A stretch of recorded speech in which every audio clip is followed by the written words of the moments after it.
Seriously, you drive me nuts. I told you from day one housework isn't my thing. Stop dumping stuff on me when you know I'm bad at it. Chris grumbled, taking another swig of his beer and giving me that all too familiar annoyed look. I hesitated for a second under his piercing eyes, but shot back. Hey, I work too. Even if housework isn't your strong suit, how about just tossing your clothes in the wash at least? I was aware Chris wasn't Mr. Domestic when we tied the knot, but seriously? Tossing dirty laundry shouldn't be rocket science. I told you, work's crazy right now. I'm burning the candle at both ends, and then I come home to laundry lectures? Isn't housework and kids stuff traditionally the woman's gig? Handle it and quit griping at me. He fired back. The notion that all household duties in childcare are the woman's job feels so last century. I bit my tongue, holding back a retort, but Chris, taking my silence as a victory, went on. While we're on the topic, you're not exactly Mrs. Perfect Homemaker. You cut corners too, so drop the act. I'm solo on the kid front, remember? Nailing every chore daily isn't doable. That's why I need some backup here. His answer was a sarcastic smirk. Want me pitching in on chores? Then out-earn me. Until then, don't even think about calling the shots. He punctuated his rant with a raised hand, causing a loud noise that reverberated in the room. I'm Naomi, juggling a job and 2 daughters, and living with Chris, the husband who thinks home duties are below him. Going solo raising our kids, especially when Molly, our eldest in 2nd grade, gets sick often, is a real challenge.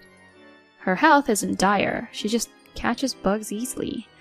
Knowing she can live a normal life with the right care, I decided to punch back into the workforce, grinding for our future. Hey there! On my off day, my sis-in-law Erica, who lives close by, dropped by. Brought this for later, she chirped, holding up a treat. Aw, thanks, Erica. Look, Molly, Erica's got cake. Both Molly and our little one, Sarah, were over the moon. Erica and I are tight. Living solo in our area, she once had an office gig, but her childcare dream beckoned, and she's now prepping to make it official. Super swamped, she still makes time for my girls, popping by for some fun. Chris, seriously? Both of you work, but you're cool with Naomi shouldering all the home stuff? Erica, never mincing words, regularly calls him out for his slacking. All that home and kids stuff? That's a woman's job. Kids want their mom anyway. Chris, get with the times. That's such an archaic mindset. How about giving Naomi a hand? When his sis stepped in, my normally outspoken hubby clammed up. His sister's words seemed to carry more weight than mine, and I appreciated the backup. Chris, swamped at work, has been clocking in some serious OT, coming home super late and even slogging through weekends. When he's finally home, his routine doesn't change. He'll drop his clothes wherever and crack open a cold one. Wiped out from my job, endless chores, and parenting, I finally let out. Is it too much to ask for you to pick up your clothes? If you got beef with it, handle it. I'm beat. Join the club. Our kids can at least tidy up after themselves. Can't you pitch in a little? My bubbling frustration over his non-existent help boiled over. Clearly peeved, he downed the rest of his beer and gave me a piercing glare. How many times have I told you housework isn't my thing? Lay off. But I shot back. Guess what? I work too. A little assistance here and there wouldn't hurt. Even something small like tossing your clothes in the laundry. Before marrying, he'd always lived at home and never got the hang of chores. I attempted to coach him post-wedding, but it didn't stick. So naturally, everything fell on me. Balancing a job and caring for our girls, all I was asking for was him tackling simple tasks like sending his dirty clothes to the laundry. I've made it clear work's nuts for me right now. I'm clocking more hours than you. I come back dead tired and you're on my case about dirty socks. Isn't it traditional for women to cover housework and kids stuff? Get on it. This conversation's over. He barked. housework is a woman's thing? Seriously, what century is this? Angrily, I fell silent, but seeing this, he smirked and continued attacking. And you think you're the gold standard for chores? Not exactly spotless, yet here you are griping. I'm practically solo parenting here. Perfect isn't an option every day. That's the whole reason I've been hounding you for backup. He just scoffed. Want me on board? Out-earn me.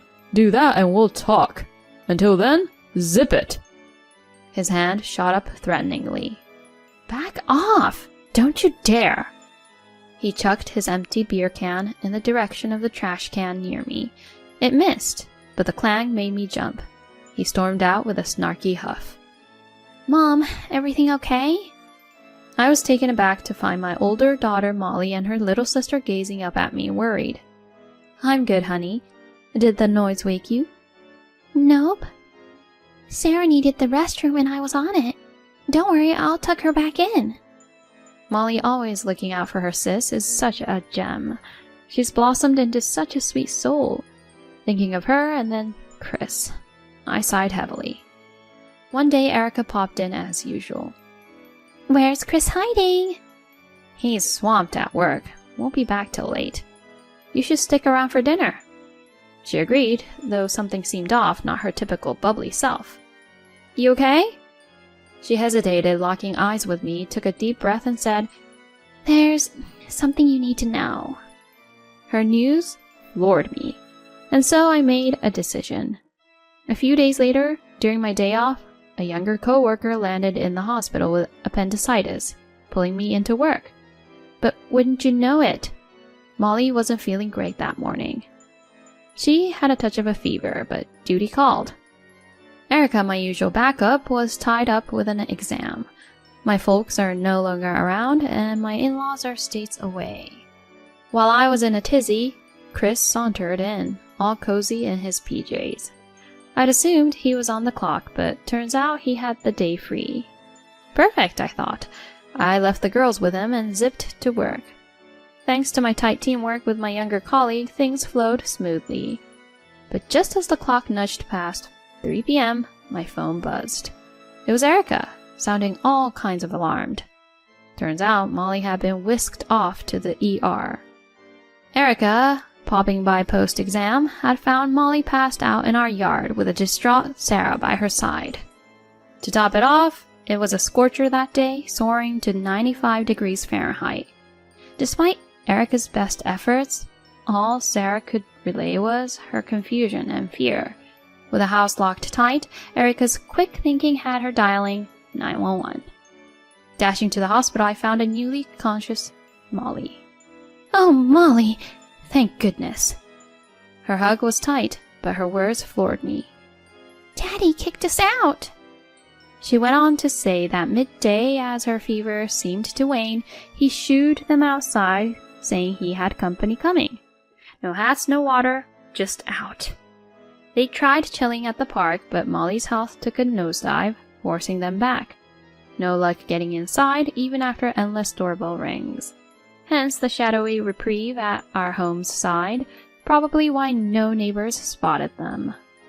What the? Boy, was I steaming. After chatting with the doc, Molly was set for an overnight stay. Glancing at my phone, I saw a barrage of missed calls from Chris. On calling him back, he was in a tizzy. I turned my back for a second and now they're missing. I snapped.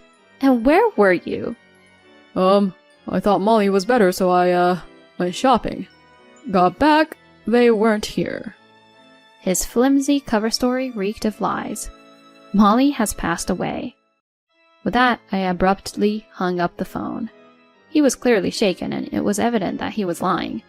Erica, with me in the room, wasn't buying it either. Choosing to crash at Erica's for a bit, I left Sarah in her care.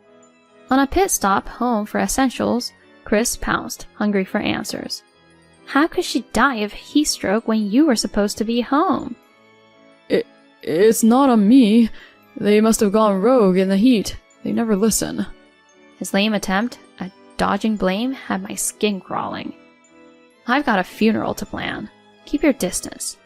I left, barely holding back from decking him. Putting our kids in harm's way and then fibbing about it? He's sunk to a new low. Unforgivable. My fists were white-knuckled with rage. Fast forward a week. Chris, seriously? My shout had him and his lady friend doing a double take, scrambling to get decent in our bedroom. A heads up would have been nice. He and his fling scrambled to throw on clothes. Cheating, huh? Let's call it quits. I slapped some papers in his face. With photo proof of his little escapade and divorce docs in hand, he blanched. I'd had my suspicions about his overtime and weekend shifts. Erica's tidbit about spotting him cozy with a mystery woman downtown was the last straw. After that one sighting from Erica, without a photo to boot, I decided to play it safe and hire a private investigator. For good measure, I also sneaked some hidden cameras around the house. While bunking at Erica's, I got the PI's report, confirming Chris was stepping out. Armed with divorce papers, I faced him. How'd you figure out about her? He stammered. The cameras feed directly to my phone. I shot back, showing them the not-so-innocent footage from just minutes before our dramatic entrance. Both of their faces lost all color. Turns out his little side fling was a notorious colleague known for her less-than-ethical pursuits of any guy, ring or no ring. What's so special about her? Honestly, the thought of being related to you makes my skin crawl. Erica's temper flared, but Chris snapped. This is between Naomi and me, not you. But then, like a scene from a movie, the front door swings open and in walks my in-laws. They'd been delayed by traffic, but I'd looped them in with a video proof.